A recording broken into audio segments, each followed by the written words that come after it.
Beginning. The cold was beyond biting. It was invasive, like a million microscopic knives prodding into every inch of Marcus Hale's body. His emergency suit had been torn to shreds in the crash, and now he lay curled inside the wreckage of his shuttle, shivering and cursing beneath his breath. He should have died on impact. By every calculation, the shuttle wasn't meant to survive atmospheric entry on a Class 6 storm planet like Varela 9. But thanks to a mix of luck and stubborn engineering, the core stayed intact long enough to cushion the landing. Unfortunately, nothing else had. His beacon was damaged. Comms were dead. No food, no heat, and barely enough oxygen for another 36 hours. Rescue would take at least 2 days, if they even received his garbled SOS at all. If the freezing temperatures didn't kill him first, the Varellan wildlife surely would. He groaned, trying to sit up, clutching the shredded remains of the thermal blanket he'd scavenged. He only had on a tattered undersuit, one that clung to his body like wet paper. Every breath came out as vapor. He could feel the edges of hypothermia creeping in. Sluggish thoughts, clumsy fingers, the urge to just sleep. Then he heard it. Humming. Soft, melodic. Alien. He froze. Through the shattered viewport, a figure stood in the blizzard, tall and lithe, glowing faintly blue in the howling snow. Not a hallucination. Not yet. Middle. The figure approached, unaffected by the storm. It moved with grace, calm, deliberate steps until it stood just outside the broken hull. A pair of piercing violet eyes peered through the storm. Then the alien woman ducked her head, stepping inside with an elegance that defied the jagged debris. Marcus tried to speak, but his jaw wouldn't cooperate. The being tilted her head. She was humanoid but unmistakably alien. Bioluminescent skin shimmered like frost, casting a soft light in the darkened wreck. She wore nothing, literally nothing, yet seemed perfectly comfortable. "No clothes," he croaked. "Aren't you cold?" She blinked once, then smiled. "Cold." Her voice had a lilting, melodic tone. "I am a Zavari. Cold does not bother me. In fact, I generate warmth." Marcus stared, too tired to process. "You generate warmth?" "Yes," she said, stepping closer.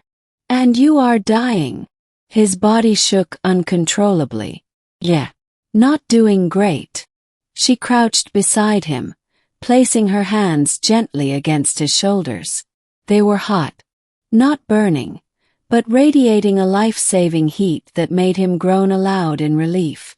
"I am Amari," she said, tilting her head again. "You crashed. I watched.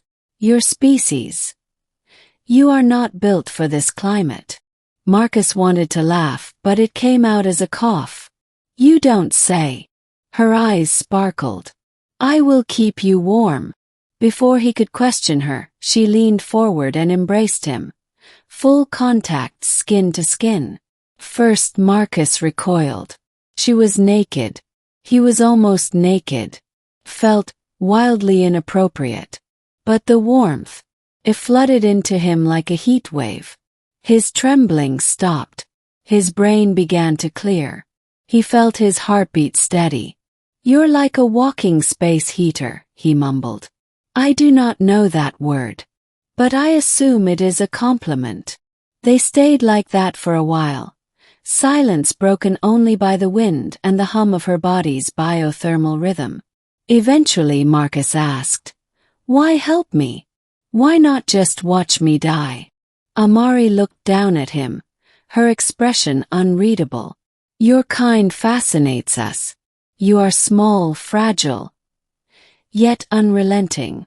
You come to dangerous worlds in brittle shells, you fall, and still you try to live. Most would have curled into the snow and faded. But you were fighting." Marcus shrugged weakly. "I'm too stubborn to die freezing in my underwear." Her lips curled upward. "I like that. Stubbornness is rare among visitors. She shifted slightly, wrapping herself more fully around him. It wasn't just practical anymore, it was intimate. Her bioluminescent skin pulsed gently, matching the rhythm of his own breath. "You don't have ships?" he asked. "We do not need them. We move across space in ways you have not yet imagined." Marcus blinked. "Like teleportation." She gave a slow nod. "A primitive word, but close enough. And you just hang out here, on this ice rock. We observe, study, learn. Occasionally, we help. So you're scientists?" "No," she said, brushing her fingers along his arm. "We are curious. That is all." Her touch lingered longer than necessary. Marcus found himself leaning into it, not just for warmth but something deeper. Comfort. Connection. Amari's eyes narrowed slightly. "Your temperature is stabilizing. But your mind, your thoughts, they are loud. You are still afraid." "I mean," Marcus said, chuckling awkwardly, "I'm stranded half-naked in an alien wreck, being spooned by a glowing space goddess. Yeah, I'm a little off balance."